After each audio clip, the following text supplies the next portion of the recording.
Coach, this past week in your press conference, you talked a lot about, the lack of confidence is what's been killing your guys' momentum in games recently. But it seemed like today, thank you. It seemed like today you guys had a lot of pep in your step and just overall winning in dominating fashion. So, what was the big change up this week to get you guys back on track? I thought we practiced well to start out, and just like I said, when you watch the tape of games 1, 2, and 3, you saw an offensive line and a defensive front that could play with anyone. And for some ungodly reason, that disappeared. And, we got to – my whole thing with our team is this. If you played to the very best of your ability, that's all we can ask for. And if someone's better than us and finds a way to beat us, that's one thing. But whenever you're not playing to your capability, that's what's difficult. That's what's tough, all we can ask for as coaches is that we go out and we play to the very maximum of our ability, and we're good enough when we do that. We're plenty good enough. So that's, that all starts right here and right here. And that's been the focus this week, and it's got to be the focus for this week, obviously, playing a great team. And that's just got to continue. And just like I said, if we play to our maximum capability, that's all we can ask for.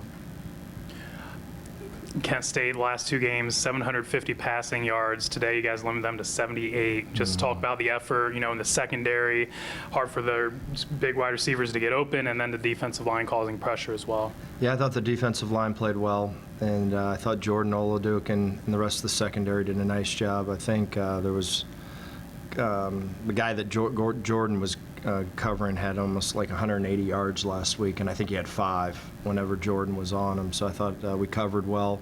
But that starts up front, obviously. I thought we pressured the quarterback well. We were better than them up front on both sides of the ball. And super proud of, there was, if you would have told me, what is this, week 8, and I would look at the list of the guys that have played. If you would have told me that some of those guys would be on the field, I would have told you, I would have laughed. I mean, honestly, we did a great job. There was a lot of people that stepped up in terms of being able to walk into some really, really tough spots and really, Merck on his catch on 3rd down, if we would have sat here and said that Merck was going to be a major contributor in this game during training camp, that's probably not the case. So there was a lot of really, really good efforts by a lot of people that typically, would be playing down the road, and they're the future of our program. But we had some major injuries left and right this week. We've had to overcome a lot this week, lots of things that I really don't want to get into, and we did. So that piece, I'm really, really proud of our team. Obviously, Connor, 80% completion, 2nd time this year, 300 passing yards, and considering leaving the game last week with the injury, just how critical was his performance in managing the game? He's a really good player. He could play at a lot of places that I've coached. He knows where to go with the football. He's highly accurate. Played hurt, which is what our job description is at that position, and played really well. And anytime that you're older and you've been around, you can generally play,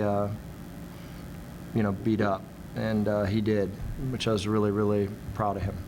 The wide receiver position was already thin entering the game. Then Malcolm leaves with an injury. I guess how do you try to get that room going forward? We need some guys that aren't contributing right now to contribute, and we need to get some guys back on our plane that should be playing, to be quite honest with you. And if not, we're going to find our way. And we've got creativity. get backs involved, tight ends involved. Whoever's going to show up to play, they'll be good enough, and we've got good enough players. So, but there's some people that need to start playing. Let's just put it that way. Terry on 100-plus rushing yards for the first time since the season opener. I guess how nice was it seeing that? Some tough runs there later on, and is he playing 100%, or is he still a little banged up? No, he's 100%, and I thought he played really well. It was, I think he averaged 5 yards a carry, and I thought he played well. I thought he was more disciplined than what he's ever been in terms of making the right cut. So I thought he played well. Harold Fannin broke the record for all-time receiving yards by a tight end here. Can you just talk about that accomplishment for him?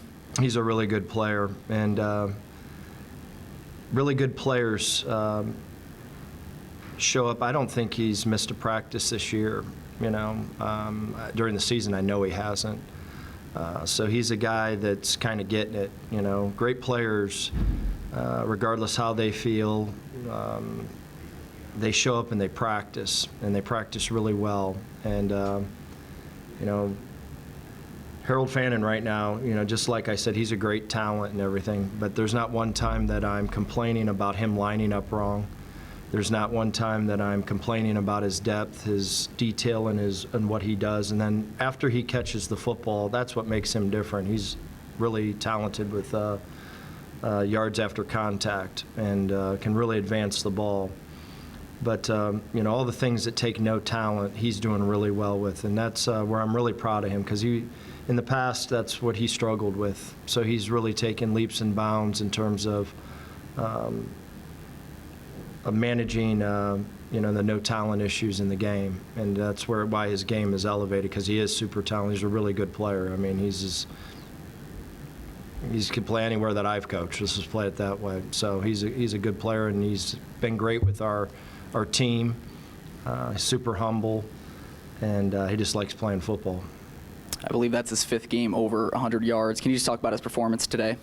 Yeah, he's a great player. I mean, that back shoulder fade, that's as pretty as it gets. I mean, for a 240-pound guy to go 18 to 22 yards, the hip turn, the throw behind, the back shoulder, and have the athleticism to do that. We didn't teach him that. We didn't have some special drill for that one. So he's pretty good. He's very talented. Coach, in the first half, the defense allowed 123 rush yards, and then in the second half, they only allowed 3. What do you think the difference was to contain the run game in the second half? Well, I've been on the other side of the fence of developing a team, and it's not easy. And to be quite honest with you, we were way better than them. We were, and that's no disrespect to them, but that's the facts, and that should have happened. We're a better football team than them, and they'll get better. They'll keep working. We need to keep working, but the fact of the matter is, the bottom line, we were better than both of their fronts. And so that's what was supposed to happen.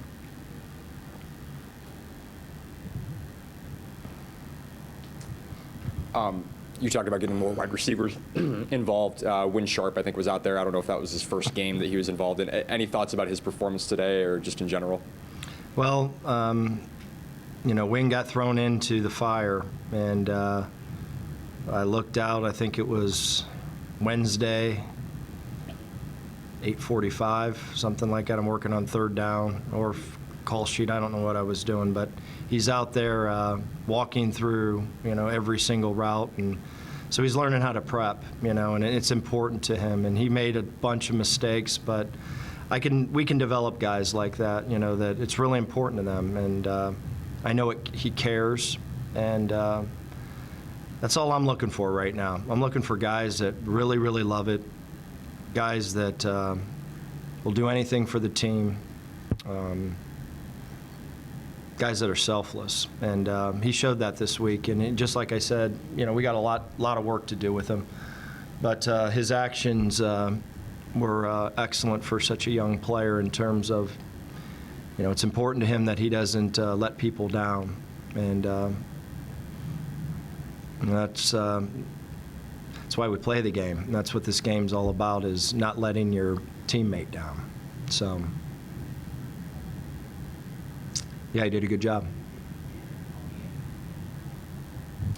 You got any more questions? Appreciate it. All right, Thank you. Thanks, Coach.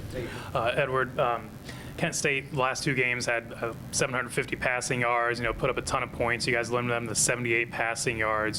Just what was the difference, today, and just how critical was that aspect, trying to shut down their passing game today? We knew in order to really our main objective and goal in the back to shut down number 2, 22, and number 0. 3 interceptions for you guys in the fourth quarter. You had one of them, entering the game, only 2 turnovers the whole year, but how critical was it just making those plays in the fourth quarter to really limit any chance of a Kent State comeback?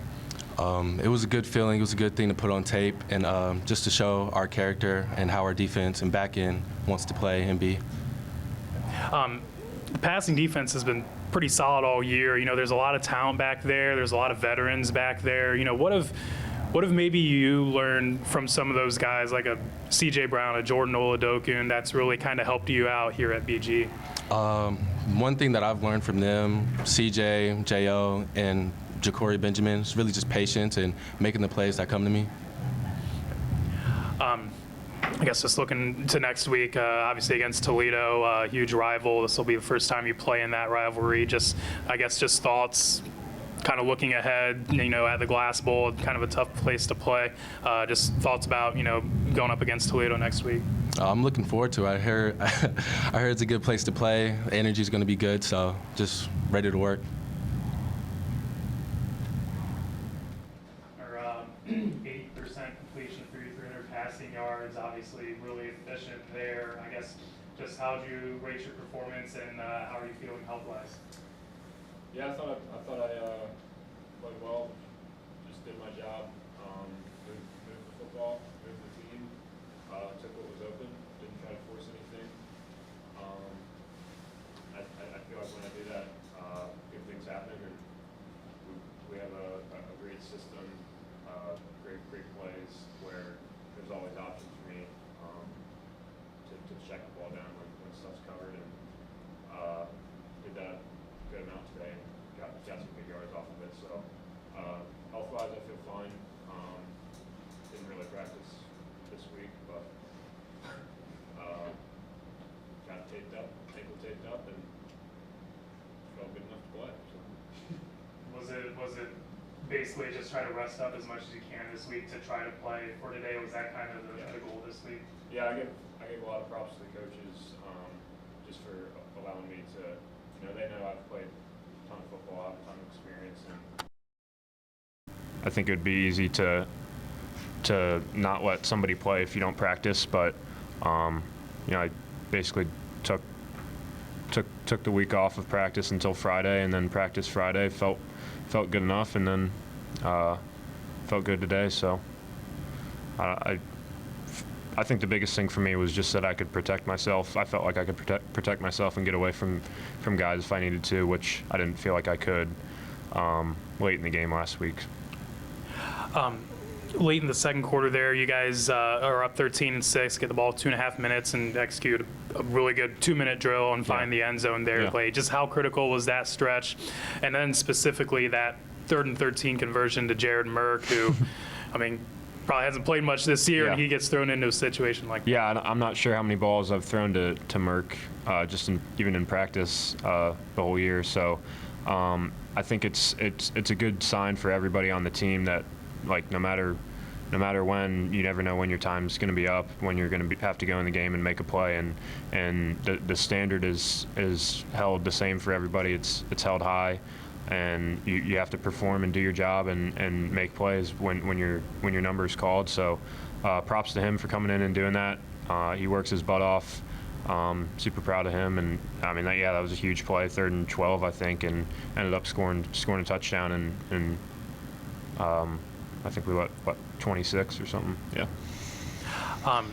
For how banged up the wide receiver room is, and then Malcolm leaves the game with an injury. I guess, going forward, how do you you've had to build chemistry all Yeah. year with the receivers, had some good moments, but now kind of going to be tested, especially with some of these injuries. Yeah, like I said, guys just have to step up, and hopefully we'll get a couple guys back this week, and just next guy up. And luckily we've got number 0, who's pretty good. So him and Jamal Johnson is playing his butt off, playing really well, catching the football, doing a lot of stuff out of the backfield, and can play some slot too. So we feel good about whoever's in there, and just yeah, like I said, next guy up. The pass defense limited Kent State 78 yards through the air. The Kent State had 750 the last 2 games. Yeah. There's so much experience back there. Then you get a guy like Edward Rambo, sophomore, gets a pick today. Yeah. I guess, for going up against that secondary all the time, how critical has their play been this year? It seems like they've really kind of been holding their own on their end. Yeah, they were great today. I'm just looking at their quarterback, 7 for 27. That's whenever you can force that many incompletions, good stuff's going to happen.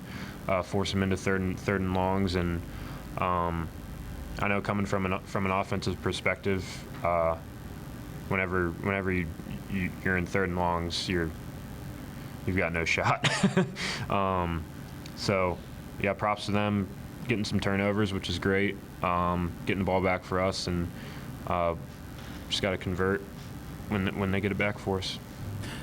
Toledo a week from today at the Glass Bowl on a Saturday too, which I think is exciting for the fans. What do you think that atmosphere, that environment, and just that game's going to be like with, so much on the line and everything like that? Yeah, it'll be a great week. Like, just like every other week, we're just trying to go 1-0 this week, and I don't think it matters. It doesn't matter who the opponent is. Toledo, Ohio State, Cleveland Browns, whoever. Just trying to go 1-0, have a great week of practice, get healthy, and I think we know we're capable of beating anybody in the country, and it's really just all about us.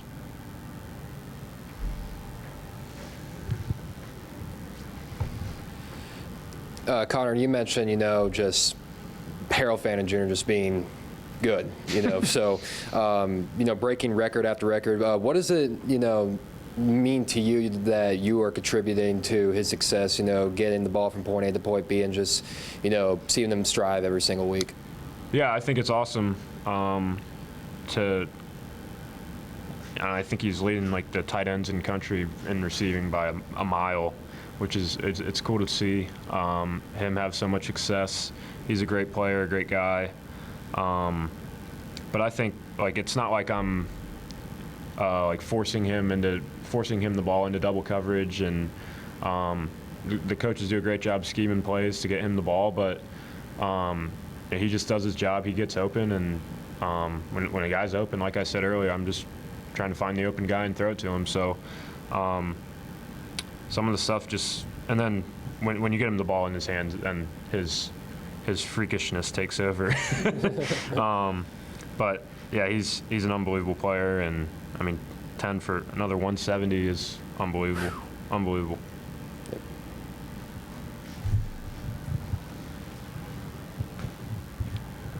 When you see Harold make a catch like that one he had against his helmet, the one-hander, and just some of these catches he's had this year, like, does that surprise you, or do you guys just kind of expect something like that? Yeah, he makes plays all the time, even in practice, just one-handers, plays just like that. And I threw that ball a little too high, and I think if he didn't get his hands on it, it might have gotten picked. So thank you to Harold for that. But he just does, like I've said it, he does stuff the right way. He runs routes the right way. He knows how to get open. Kent State was trying to double team him. He was getting open in double teams. So he's a nightmare if I were a defensive coordinator. But Jordan, to limit Kent State to 78 passing yards after they had thrown for 750 the last 2 games, just how great of an effort was it, especially in the secondary, to really limit the passing game, limit those really good receivers they have? Well, our coaches really harped on number 2 and number 0 being their best guys, and if we eliminate them, we'll win the game. So all week, if no matter if you're starting, if you weren't, the goal was to eliminate number 2 and number 0. So coming into a game, I'm thrilled, obviously, because we held them under what they're usually at. So it's great to do that, and it's great to play team defense and get the win. 3 interceptions for you guys in the fourth quarter, more than the turnover output the entire season. How big is that just to be able to get that turnover in the fourth quarter to really close the deal, put the game away and do that like you did today? Yeah, it's been great. We've been talking about it since, I'm pretty sure, Penn State about closing the deal. So I think we're hitting the stride at the right time. Obviously, going into MAC play, we got to keep converting it. It's going to bring momentum to us for next week and the weeks on. So I know we're all very excited to win. Whoever was in got the interception. Just looking at the secondary, throughout the season, you guys have been really good limiting opponents' passing game. Obviously, there's so much experience and talent, especially the secondary. What have you seen from that unit this year that's kind of helped you be able to stay in these games and everything like that? Yeah, well, I think it's us not buying into what everyone in the outside world is saying. We see a lot that we're not creating turnovers as much, or the production, I guess you can say, is not as much as it was last year. But we're holding teams, and we're trying our best every week to create turnovers. But when you start trying to force turnovers or start trying to do something that out of the defense, basically, is when we will start getting beat. So I think we all have done a great job so far, buying into what Coach Mo and Coach Watson are putting on the field, and just going out there and executing at the highest level.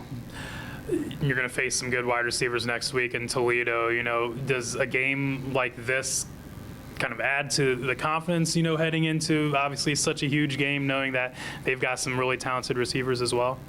Yeah. We really, I haven't thought about Toledo at all, so I'm more happy about the win tonight and shutting down. I think they were like the 2 highest receiving yard MAC receivers, if I'm not mistaken, or top 3, one of those. So I'm happy about that. Tomorrow when we come in and watch this film and then go over Toledo game plan, I'll worry about their receivers. Connor, 300 passing yards today, 80% completion. Again, he did that a couple weeks ago as well.